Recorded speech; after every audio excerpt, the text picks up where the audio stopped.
سروای سراوی خمدان كتان باوانم عمرم كتان. لە بەردەم ماڵێکم لە گەڕێکی بەتەکەی شاری کەرکووک کە هونەرمەندێکی گەورەی تێدا ژیاوە. هەر لەم ماڵەوە بیرۆکەی خزمەتکردنی هونەر و مەقاماتی کوردی تێدا هاتە ئاراوە. هەر لێرەشەوە هونەر چەکەرەی کرد و بوو بە هەوێنی جوانی هەموو جۆرە بەستە و مەقام و ئاوازێکی ڕەسەن کە ئەویش مامۆستای گەورەی گەلەکەمان مامۆستا عەلی مەردانە.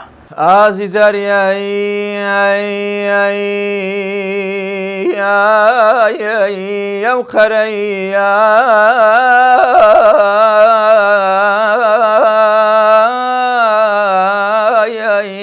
سەبرم کرد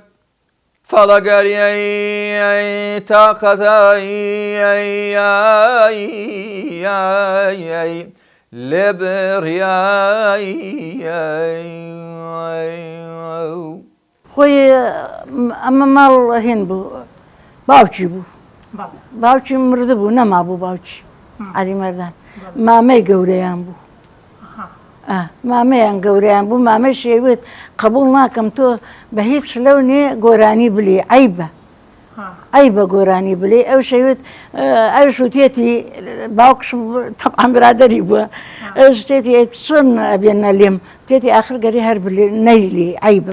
بۆ ئێمە عیبە بۆ تۆ نا بۆ ئێمە مامەکەی تێتی عیبە ساوە لێی دا و ڕاوی ناوە چۆتە ماڵ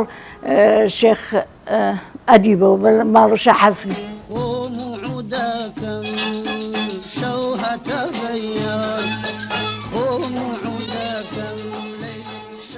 باوکم هونەرمەند عەلی مەردان ساڵە 1904 لە کەرکووک لەدایک بووە لە عمر 6 ساڵیەوە خاڵۆی بردێتی بۆ لەیلان چونکە باوکی نەماوە و ئەو بردێتی بۆ لەیلان لەوێ بژێ لەگەڵی تا تەقریب ئەمە 20 ساڵی هەر لە لەیلانە بێ لەسەر خەرمانی ئیشی کردووە و تر تا 20 ساڵی لە 20 ساڵیەوە تێتە بەغدا لە بەغدا هینیانە کرد ئەو مەعەسکەر ڕەشید ئیستا ئەچێتە ئەوەی پێڵێنە هنێدی ئەچێتە ئەوەیە دوایە ئەچێتە حەبانیە لە دوایە ئەو لە وەکو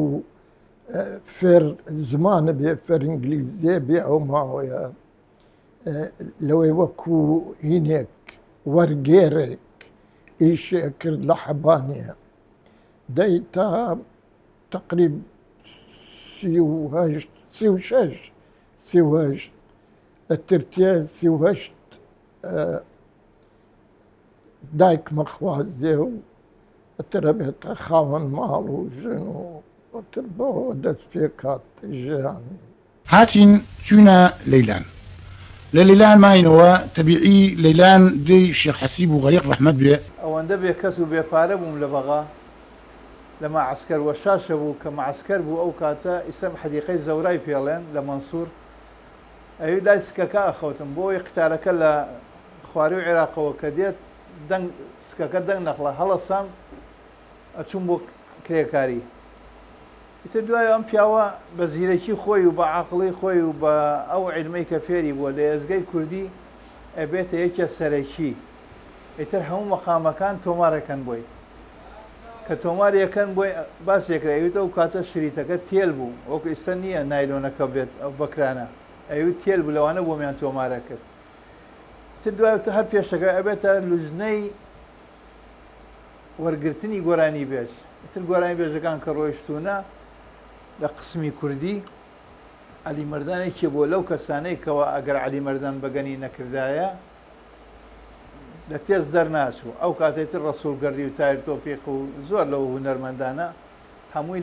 لەژێر دەستی مامۆستا عەلی مەردان بە فلتەری ئەوە ڕۆیشتون و تۆماریان کردووە ئیتر دوایەوە هەر بۆش ناوەسێ فێری ئالەتی عودە بێ فێرە بێ ئەبێتە ژەنیارێکی چاک لە عود عودەکەشی ئیستا شوەرماوە لای کاقادرە لە هەولێر لای کات پڕە گەورەکەی کەوا عمری عودەکەی وەکو باسیەکان 80 ساڵ زیاترە احتفاظی پێکرد وەڵی گرتووە اینجا کاڵە سێ دەرس بە شۆرەکانەدا ئەو شۆرانەی کەوا لە بەغا بێلانە و بێشوێن بوونە دەرس بۆوانادا چەند ژەنیارێکی چاک لە ژێر دەستی دەرەچێ ئیتر کە عەمر خوای کرد خەبەرمان بۆ هات ئەو کاتە تەلەفۆنی ئەرزی بوو تەلەفۆن کرا ئێمە من و کاک پیرۆز و نوری فەقێ و باوکم و چەند کەسێک گۆیشتینە خوار عەلوەکەی کەرکووک لەوێ چاوەڕێمان کرد بە یەک سیارەی وزارەی سەقافە هاوڕیان ئیسعافێکی وزارەی سەقافە والله وەکو باوک خۆشترین باوک محتەرەمترین باوک یعنی ناڵێم ڕۆژە لە ڕۆژان دڵمانی نەشکانەوە ڕۆژە لە ڕۆژان قسەیەک ناشرینی نەکردووە ئایا وەڵڵا تێتبیرم ڕۆژێک جەژن بوو ئەزانی جەژن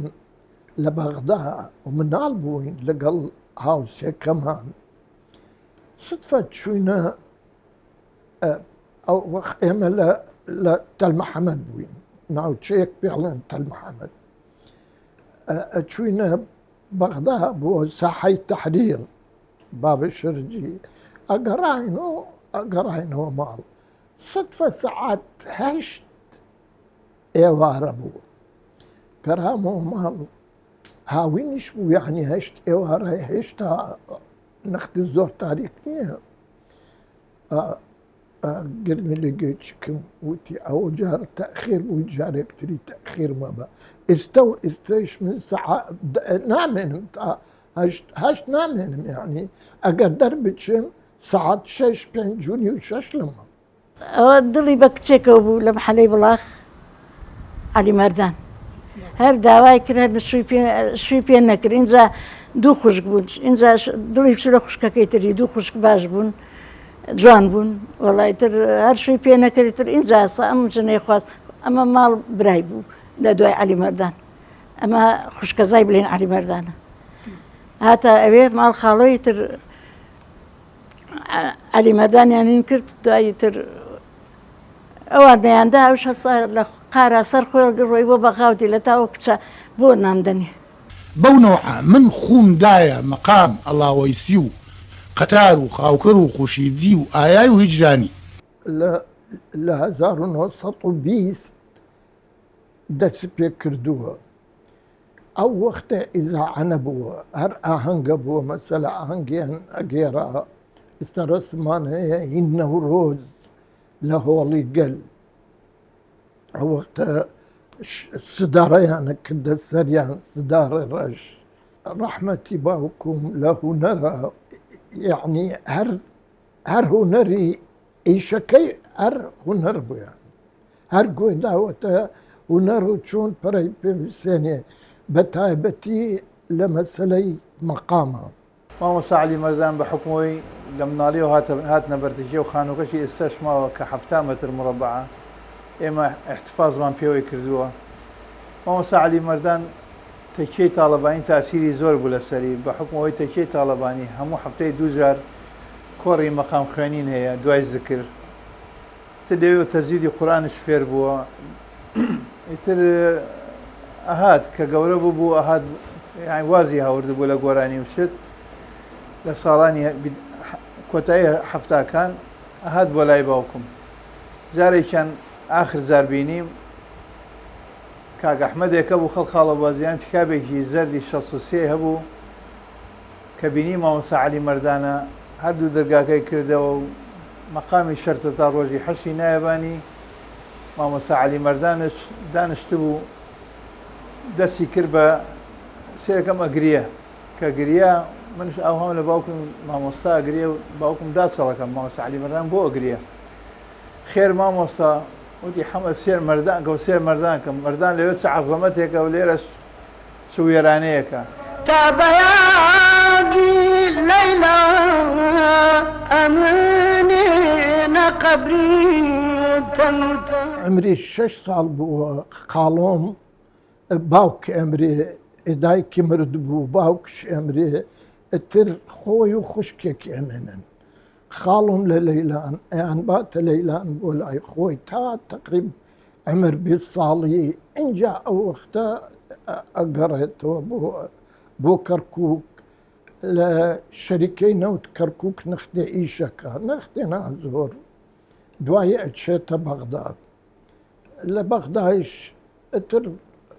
خريك لسيوشاشوا أجيت إزجي إذاعة كريت ولا بغداد بهمو عام يعني إذاعة عربيش صالة زار ونوسطو سيوشش اتر أجيت إذاعة لسيوهشتوا هينيك أكنوا بشيك ناوكو بشيك رسمي هروا بشيك واتيادي بو كردي بريو بركي كامل كاكمين بي خلق سليمانية أو أبيت بريو بر اترتا تشل صال تشل برسمي أبيت بش يعني بشي كردي اتر لو روجو باكو مر بلا أوش كواوتم لقل كامل كاكمين بيكو إيشان كردوها قوراني بيش نبوها رحمتي باكم بو دي اتر نخته قوراني بيج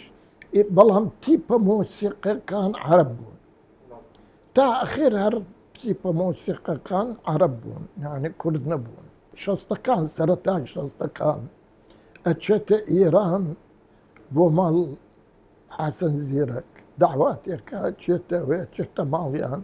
اخوي اتشت اوتيل والجار حسن زيرك خواها فيكا